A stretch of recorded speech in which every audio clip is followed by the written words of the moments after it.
estamos num castelo e esse castelo é chamado Forte de São Filipe ou Castelo de São Filipe. E ele fica localizado aqui em Portugal, no distrito de Setúbal. Nós vamos conhecer esse castelo e vamos falar um pouquinho como o cristianismo mudou a história do mundo. Eu sou a professora Lise e quero te convidar a viajar comigo pela invicta história do cristianismo.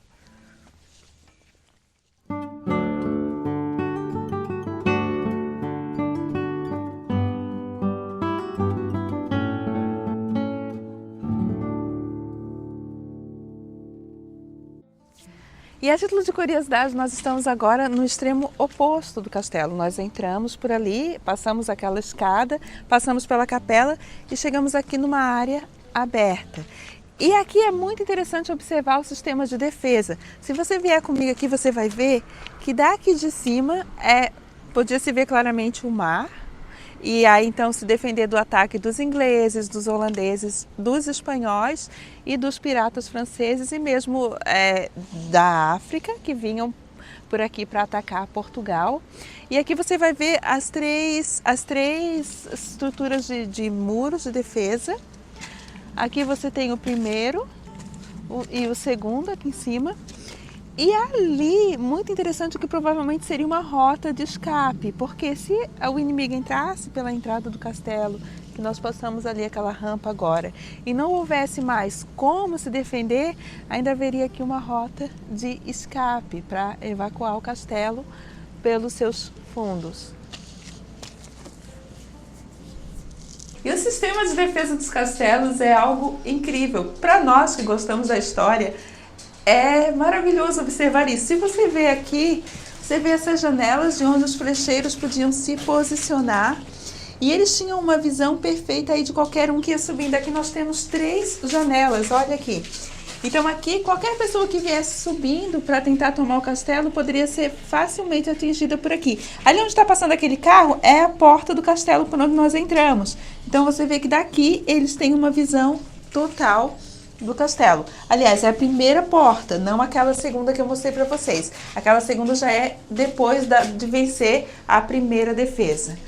Então, só para você entender aí um pouquinho como eram os castelos e como era a segurança no ano 1500 ou no tempo que o Brasil foi descoberto. Nós estamos aqui aproximadamente no ano de 1517, 1519, quando esse forte foi construído. E, portanto, aí, aproximadamente 1.200 anos depois da cristianização da Europa, depois que o cristianismo foi declarado legal na Europa, ou foi possível ser cristão, ou mais do que isso, foi obrigatório se tornar cristão em certas épocas do Império. Mas como isso começou? Então, você lembra aí que Constantino estava em guerra contra Licínio, que inclusive era seu cunhado. E estava essa guerra pela unificação do poder do Império Romano. E para a gente falar sobre essa batalha e sobre o que levou à unificação do Império Romano, nós precisamos voltar um pouquinho atrás. Você lembra no vídeo passado que nós falamos de Diocleciano e como ele fundou a tetrarquia? Pois muito bem, Constâncio Cloro, que era um dos aliados da tetrarquia, faleceu. E nisso seu filho Constantino estava exatamente na Britânia comandando tropas.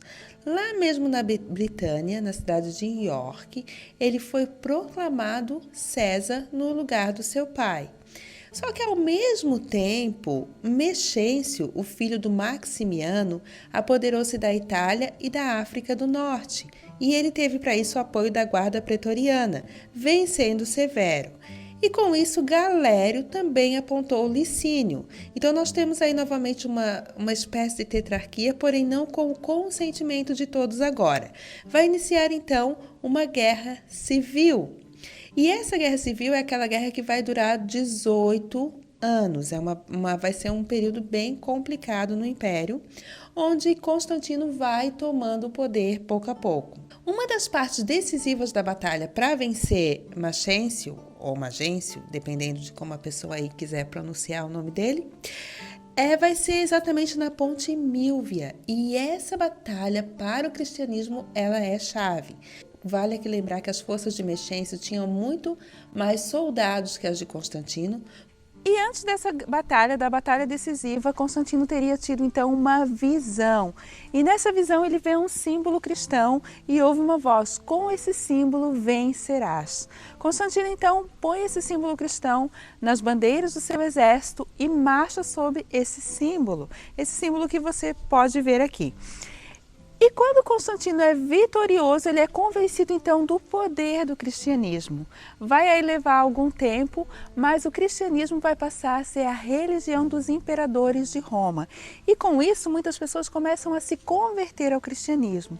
Porém, alguns cristãos não vão ver isso como uma bênção, eles vão ver isso como uma certa dificuldade. Agora, depois de 300 anos de perseguição, o governador se converte, o imperador se converte, e já não há mais perseguição aos cristãos. As terras dos cristãos são devolvidas, não há mais morte por ser cristão. Ao contrário, ser cristão se torna um título de honra. E como nós já falamos, muitas pessoas começam a se converter não porque desejam servir a Jesus, ao carpinteiro crucificado e ressurreto, mas porque desejam obter os favores do imperador. E para muitos cristãos isso poderia ser uma forma de bênção dos céus. Agora nós estamos livres e podemos reconquistar as nossas terras e podemos viver em paz. Mas para alguns isso se tornou uma tentação. Está muito fácil ser cristão e talvez a igreja esteja aí se corrompendo. Eu quero servir a Jesus, mas não nessa facilidade, não nessa forma onde o cristianismo se torna agora uma barganha pelo poder político e social. Então o que acontece? Alguns cristãos começam a se retirar para uma vida monástica.